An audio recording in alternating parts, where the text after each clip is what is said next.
Grammaire française, tout niveau, le discours indirect libre. Nous avons déjà vu le discours direct, le discours indirect. Maintenant, nous allons voir le discours indirect libre. Le discours indirect libre reprend certaines caractéristiques du discours direct et du discours indirect. La forme.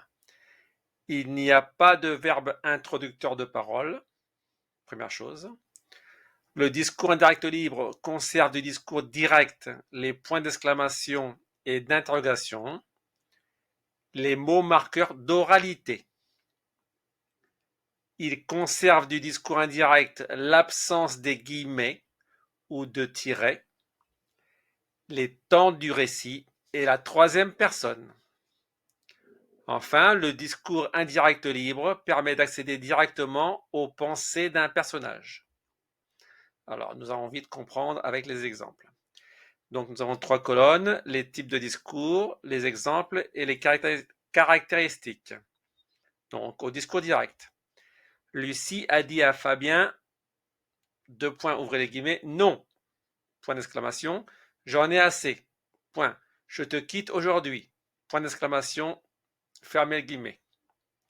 Alors, nous avons un verbe de déclaration, a dit, nous avons les guillemets, nous avons une marque d'expressivité, non, avec le point d'exclamation, nous avons la première personne, Jean, J apostrophe, nous avons les indices de temps, aujourd'hui, et nous avons un point d'exclamation à la fin. Nous avons tous les ingrédients du discours direct. Maintenant, voyons voir cette phrase-là au discours indirect. Lucie a dit qu'elle en avait assez et qu'elle le quittait ce jour-là. Alors, quelles sont les caractéristiques? Absence de guillemets, ils ont disparu. La première personne s'est transformée en troisième personne. Le temps aussi a changé puisque le verbe introducteur est au passé, donc il y a un décalage. Nous avions du présent, maintenant nous avons de l'imparfait. Il faut voir le cours sur la concordance des temps. Et enfin, on a une adaptation de l'indice temporel. Nous avions aujourd'hui, mais quand on est au discours indirect, ça devient ce jour-là. Voilà la différence. Maintenant, au discours indirect libre. Non, point d'exclamation. Lucie en avait assez de Fabien, elle le quittait ce jour-là. Alors là, la chose importante, absence de verbe de déclaration.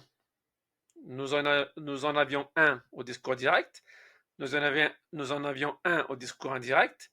Là, il a disparu. Évidemment, il n'y a plus de guillemets. En revanche, il y a la marque d'expressivité qui est conservée, comme c'est indiqué. Donc, les mots marqueurs d'oralité, ce sont les marques d'expressivité, avec le nom, point d'exclamation. Donc, alors, la différence entre le discours direct et indirect, il n'y a plus de guillemets. On a un verbe introducteur. La personne échange et l'indice temporel. Là, quand on passe au discours indirect libre, il n'y a pas de verbe introducteur. C'est la très grosse différence. Sinon, nous avons le sujet, nous avons le temps qui est le même, nous avons l'indice temporel qui est le même que le discours indirect, et nous avons aussi le même temps que le verbe au discours indirect. Voilà la différence entre le discours direct, indirect et indirect libre. Consultez ce tableau plusieurs fois et je pense qu'il n'y aura pas de problème pour comprendre ce qu'est le discours indirect libre. C'est fini.